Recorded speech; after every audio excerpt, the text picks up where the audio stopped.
Hi guys, it's Emily from Noble Novels and welcome to today's video. This is my reading catch-up March week 3, London baby. I thought I'd add the London bit in because obviously I was super excited that last Saturday I went to London with the lovely Cat from Brews and Reviews and we had such a great time. We went to, I'll tell you all about it at the end. But yeah, let's just say we went there. I'll tell you all about it then. I get really excited, don't I? Typical. Charlie's like laughing her head off as she's watching this. Emphasis on the word if, because I know she's busy at the moment. But I'm currently reading 3 books, and then I've got 7 books to talk about. But there is a kind of interesting subject of it on that, and I've got 2 of the books from the London trip I thought I'd show you. So the first book that I'm going to be finishing today, and obviously I'm filming this on the Thursday, so it's going up. And I'll be finishing this today, and that's The Italian Garden by Charlotte Betts. It's a historical fiction set in Lake Como, 1919, so it's in Italy.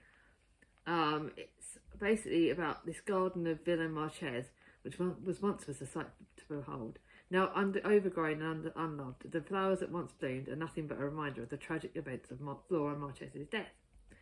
When horticulturist Violet Honeywell is commissioned to restore the once exquisite garden, she immediately accepts and goes on a life-changing adventure. It is really good. Probably only about 4 stars. It's not amazing, but it is good. It's what I need to read at the moment because it's not too heavy, although it has got some bits about the wars and stuff and what sort of post-traumatic things that happened in this. But it is good. I'll be finishing it today, no question. I'm buddy reading Not for the Faint of Heart with the lovely Cat from Brews and Reviews, and I'm, I think, nearly halfway through it. It's by Lex Croucher. For me, it's not quite as good as Great Art and Not in Love because I'm 162 pages and I'm not connected to the characters as much, but it is still good and I'm enjoying it. And it's quite a fun read, which is totally what I need at the moment. And it's a beautiful edition, actually stunning. So I'm definitely enjoying that. This one, I think. Hang on a minute. So I've got Thursday. Where's that? Thursday, and then we'll do Friday. Saturday. I'll probably finish on like Sunday. In fact, that might be it'll either be finished. Yeah, my aim is I'm probably actually going to try and finish it on Sunday because I think that would be a bit more gentle on myself. So I might try and push myself to be really a bit more each day. But today is very, very busy. I've got an online course for Mia about to help me out. I've got an online course anyway, and I've got like parents' evening today. I've just got loads on my plate, and I'm just trying not to fill up too much. Then today I start I might as well need a bookmark for this. That would have been helpful. I'm starting this as a read along for Tandem. I'm not going to put the ad PR product thingy in the paid bit in there because obviously I've not been paid to talk about this. It's just a book it's an ad product that's been sent to me to read for a Tandem read along. But it's my first Tandem read along, I think, one of my only ones that's ever a fantasy one. So I'm really excited. It's about there is only one rule: survive. There is only one way to win: run. Leela is the princess of Lorcris, the dying desert nation, cursed centuries ago by an earth goddess, one still worshipped by the thriving and adversarial nations of Ilion. Every year, Ilion offers the goddess a sacrifice. 2 Locrian maidens forced to compete in a life and death battle race to reach her temple. In the millennium, no maiden has made it out of Ilion alive. This year, Leah is one of the hunted. Looks really good. It's fantasy. It should be finished by the end of the month. But yeah, I'm not going to stress it. I'm not going to get stressed. Okay. I have decided, by the way, as for the books I'm going to be talking about every month, where they overlap from each month, I'm still going to talk about them in the weekly catch-ups because you're just wanting to know what I've read that week. It doesn't matter if they're in, I'll say if they're in March's stats or if they're in April stats or whatever. I'll say which month they're going to be going in on the stats wise, but you don't need to know like what I'm reading when, and it doesn't need to be, I don't need to be so beating myself up. And talking about that, this is where I'm going to go on to the next bit. So these are the books that I've read so far this month.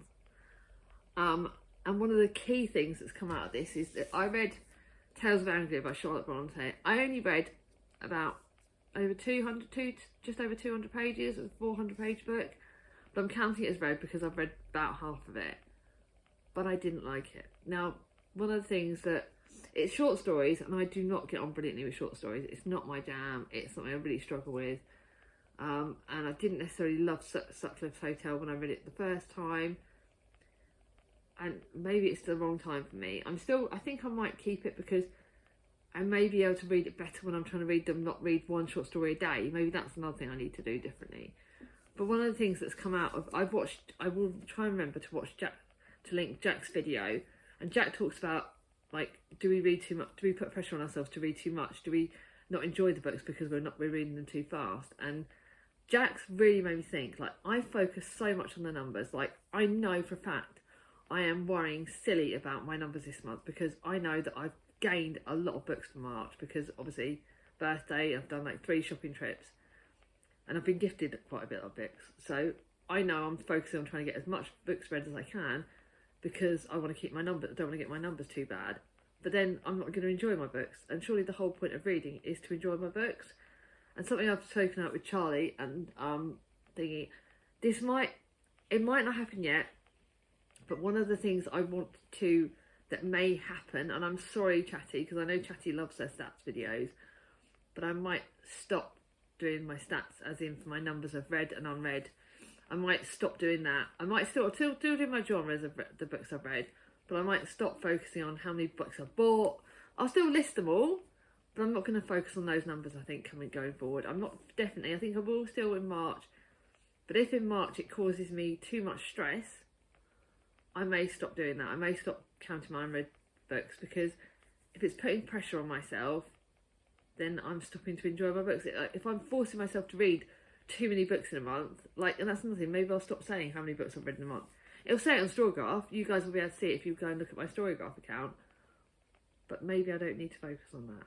Maybe that's something I need to stop pushing myself to focus on, because if it's giving me tension, then I might have to stop. So I may do if you want me to do a video on that, I may well do it, but let's just see. At the moment, it's just an idea that's floating in my head that I might have to sort of stop doing some things to do it as self-care. But anyway, yeah, I'm doing way too long talking about that. But yeah, I only rated it 2 stars. I'm going to go and put it back on my shelves because I may try again when I'm better, but at the moment it's just not for me. Then to my book for the Irish Readathon that is hosted by the lovely Leanne, and this is the second book in the Watergirl series, but I only rated it 3.5 stars. I'm sorry, Leanne. Maggie's story, it's about Maggie, and it's Maggie's story. Unlike the rest of her family, Maggie Walsh has always done everything right. At 33, she has a proper job, is happily married to Garb, and never puts her foot wrong. So why does she make a bolt for Hollywood and her best friend Emily? I didn't connect with this story as much as I connected with some of her other books. Certainly with the first one, I enjoyed Claire's story a bit more. I know we've got other stories coming up that I'm looking forward to a bit more, but this one just wasn't as good. I'm keeping it because it's a series and it's the second in the series, but Maggie's one did not jump out at me as much. I didn't connect with her as much. And yeah, but it was good. But it was 3.5 stars. It was good, but just wasn't quite as amazing. Now to my 4 stars. I've got 2 4 stars and 3 5, which is lovely. I love the fact we've got 3 5 stars to show you. Wonder what's going to happen next week. Because I know I've kept a book that I've kept 2 books I'm really excited about. So I'm wondering how that's going to go. That's another thing I'm starting to leave some of my better books to the end of the month. So the first one that was a 4-star book, and this was The Library of Lost Love by Norrie Clarke. This is one that I'm going to lend to Mum. And this is Behind a Door in Notting Hill. A story is waiting for an ending. Joan spent too long alone with her memories of the man she walked away from one Manhattan evening years ago. In need of company, she advertised for a lodger. And you've got Jess, who knows it's time to move on from her best friend's couch, where she's been crashing since her boyfriend emptied her out of her heart and her savings. And it's brilliant because it's got the 2 different sort of storylines. We've got Jess's and Joan's. We've got an older protagonist, a sort of younger, she's in her early 30s protagonist. And their stories interlocking, and it's just really fascinating. I really, really enjoyed it. It was 4 stars, but it was a really good 4 stars. And it's one I think my mum's going to love, so that's for Mum. Then I read my next one in the Love Book Tours. I'm going to be a bit gentle on myself. I said I've got that tours, but I'm trying to hold back a little bit on back tours because I'm trying to be gentle on myself. And this one's Crossing Paths, and it's a sequel to the other one, and I can't for the life of me remember what it's called. Beyond the Sea. I rated it slightly lower. My review is on Goodreads. No, it's not on Goodreads. My review is on Instagram. It is a good book. It's the following on to the sequel. I've got a really good, I think it's quite a good review that I've done on Instagram, and it does talk about the book. I did enjoy it, but it didn't have as much travel, and I didn't kind of like it quite as much. But it was good, and I think it tied up a lot of the storylines. There's a lot more books in the series, but I've decided I'm not really going to carry on. Because like I said, it's a bit quite heavy in paperback, but... Then to a book that I needed to do a review. I need to do a review for this book because I got sent it by the publishers and I haven't done a review. And this is The Greek House by Dinah Jeffries. I will do a review. I will put it somewhere and get off my bum. But I just, like I said, at the moment I am really, really overwhelmed at the moment. And yeah, there's just personal stuff that's going on. But I'm quite overwhelmed. So I need to kind of be a bit more gentle on myself. But this is Dinah Jeffries' latest book. I'm not, like I said, I got sent it to review it and show it off, and oh my god, it's 5 stars. I read it pretty much the whole of the way to London and back. I finished it literally this Sunday because I read most of it on the journey. It's a 400-page book, but it was absolutely the best book to read when you're travelling to and from on a train, when my anxiety was going through the roof because we had jammed trains, busy trains, the journey was going off differently because of engineering works, and all I could do was read this book, and what a flipping book. I am not paid to tell you this, but bloody hell it's good. It's like set in Corfu, no, is it set in Greece? It's mainly set in Greece, and it has like a bit of a story that's about House of Secrets, an island of danger, a family desperate for the truth. So, why can I not mind? I think it is Corfu, it's Greece. It's set somewhere. Why can I not remember this Greek? Is it just Greece or whatever? I think it's Greece it's set in. But bloody hell, like it talks about this house, and you start off in one timeline, and it's, where is it? Does it say August? It's Corfu. Sorry, it is in Corfu, and in August 1923, and this is when like Italy like struck they invaded the shores of Corfu. And this big thing happened, and there was a big thing that happens to Thirska, to the family, and then you go to there's something big that happens right at that start bit, something that affects the whole book, and I don't want to give any spoilers away because but then you go to the next storyline is set in Corfu in 1934. The moment Thirska Carruthers sets foot on Corfu, memories flood back. The sense of Jasmine. The green shutters of the family home, her brother Billy's tragic disappearance years before. Returning, kind of gives you a sneaky peek on that bit. Returning to the Greek house, high above the clear blue waters, Thirsk tries to escape by immersing herself in the paintings and a passionate affair. But as webs of love, envy and betrayal tighten around the family, buried secrets surface. Is it finally time to uncover the truth about Billy's vanishing? It has that mystery element that keeps you on the edge of on your seat. Thirska is a brilliant character. I absolutely loved her. You've got really great settings, location, family, mystery, excitement, historical fiction. It's just 5 star, smash it out of the park. Bloody loved it. I think I'm going to let Mum read it and then I'll review it, because the guys at HarperCollins, you will get it back, but Mum will love it, so I want Mum to read it. Then I'm straight going to tell you my favourite of the month, and it's going on my favourites of the year. Although I have got one more 5 star, but this one is going on my favourites of the year, and this is Wolfsong by TJ Klune. You all know TJ Klune is one of my all-time favourite now authors. I was going to get Ravensong when I went to London, but I couldn't find it. I did see it one bloody shop, but because I thought it was in Waterstones, in the big Waterstones, I didn't get it. So I was stupid and I didn't get it, and I should have got it. So I'm now going to get it I'm going to order it from my Waterstones near me and pay for it with my points. But I think that might be an end of the month treat. I don't know yet. I'm going to find out. Anyway, this is the first in the series that Olivia from Olivia's Catastrophe has raved about. Like, she has talked about this series so bloody much, and she knew that I would love it. And this is about werewolves. And it's about, like, humans and werewolves, but you've got a bit witchy element as well. You've got some other elements that are going to come in. Bit of sauciness. What is it with me and reading books about werewolf sex? Like, Bride was in werewolf sex. So lots of saucy werewolf sex. But one's LGBTQI and one's like straight. So two very different sexual encounters with werewolves, but very, very good. And I loved it, but it's not just the saucy stuff. This is about the family, about family. It's about belonging. It's about teamwork. It's about excitement. It's just, oh my god, it's going to my favourites of the year. This might actually beat, and it's a series book, so I don't know if I can count it as my favourite book of the year, but god, it really is. Just loved it. It's just incredible. It's fantasy, excitement. It's just, oh my god, I can't wait to get Ravensong, and I'm just going to have to keep paying, because you can't get these books for cheap anyway. You can't find them in the charity shops anywhere, so I'm going to end up paying bloody full whack for the whole blooming series, but I don't care. I loved it. Loved it, loved it, loved it. But yeah, Mum's not going to like that one. Mum would not like a book with that kind of sauciness in it. And then to a book that is another 5 stars, but I've thoroughly, thoroughly loved it. And this is The Storm We Made by Vanessa Chan. And it was a book that I got for my birthday last year from Chris, because the lovely Jem from Gemma Books recommended it. And it's amazing. It will flip it. Talk about the opposite of Wolfsong in the fact that it will flip and destroy you. But the writing is absolutely incredible. And if she brings out another book, I don't know what books, I'm going to look out for this author, because it's now out in paperback, this book. So please go out and get it. It's flipping incredible. I absolutely loved it. It's set 2 timelines, British Malaya 1930s, and then Japanese occupied Malaya 1945. And it's about a family. It's about Cecily and her family. I thought it was just going to be about Cecily. But actually, Cecily's, all 3 of her children all have different chapters in this. Cecily's story is in the past, and all of her 3 of her children is in the 1930s, the more sort of current timeline in this.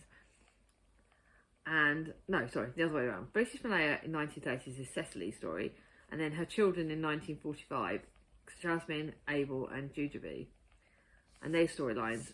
But there are a lot of triggers in this book. Don't go into this thinking it's an easy read, because it blooming well isn't. It's very, very hard hitting, but very, very good, and one I cannot recommend enough to everybody.